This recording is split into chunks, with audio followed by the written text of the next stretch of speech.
Kasaragod press ക്ലബിന്റെ നേതൃത്വത്തിൽ നടന്ന KM അഹമ്മദ് അനുസ്മരണവും അവാർഡ് ദാനവും മന്ത്രി രാമചന്ദ്രൻ കടന്നപ്പള്ളി ഉദ്ഘാടനം ചെയ്തു. മാധ്യമപ്രവർത്തകർ സത്യസന്ധതയും ആത്മാർത്ഥതയും നിലനിർത്തണമെന്ന് അദ്ദേഹം പറഞ്ഞു. This news sponsored by Bobby Chemmanur international jewellers. മാധ്യമപ്രവർത്തകർ സത്യസന്ധതയും ആത്മാർത്ഥതയും നിലനിർത്തി പ്രവർത്തിക്കണമെന്ന് മന്ത്രി രാമചന്ദ്രൻ കടന്നപ്പള്ളി പറഞ്ഞു. കാസർഗോഡ് പ്രസ് ക്ലബിന്റെ KM അഹമ്മദ് അവാർഡ് വിതരണം ചെയ്ത് സംസാരിക്കുകയായിരുന്നു അദ്ദേഹം. മലയാള മനോരമ ഫോട്ടോഗ്രാഫർ ജിതിൻ ജോയൽ ഹാരിയും അവാർഡ് തുകയും ഫലകവും മന്ത്രിയിൽ നിന്നും ഏറ്റുവാങ്ങി. മാധ്യമരംഗത്തിന്റെ പവിത്രത കാത്തുസൂക്ഷിച്ചുകൊണ്ടാവണം ആധുനികതയുടെ കാലത്ത് പത്രപ്രവർത്തനം നടത്തേണ്ടത്. മാധ്യമപ്രവർത്തകർക്ക് ആത്മബോധമുണ്ടാകണമെന്നും അദ്ദേഹം കൂട്ടിച്ചേർത്തു.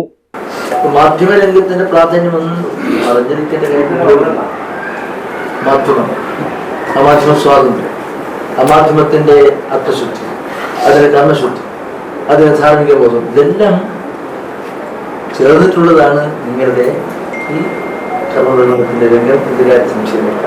അതുകൊണ്ട് ഇന്ന് ആ ഉത്തമമായ പത്രധർമ്മത്തിന്റെ ആത്മബോധത്തോടുകൂടി ആത്മചൈതന്യത്തിൽ പ്രവർത്തിക്കാൻ കഴിയുന്ന സ്വാതന്ത്ര്യം വേണം. നമുക്ക് അത് രേഖപ്പെടുത്താൻ സ്വാതന്ത്ര്യം വേണം.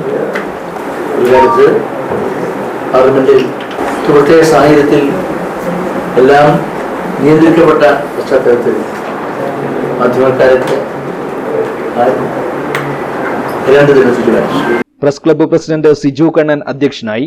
NA നെല്ലിക്കുന്ന് MLA അനുസ്മരണ പ്രഭാഷണം നടത്തി. Pradeep Narayanan, TA Shafi, VV Prabhakaran, Nahas P Muhammad, Raveendran Ravaneeswaram, Surendran Madikkai, Purushothama Perla തുടങ്ങിയവർ സംസാരിച്ചു. News bureau, Kasaragod.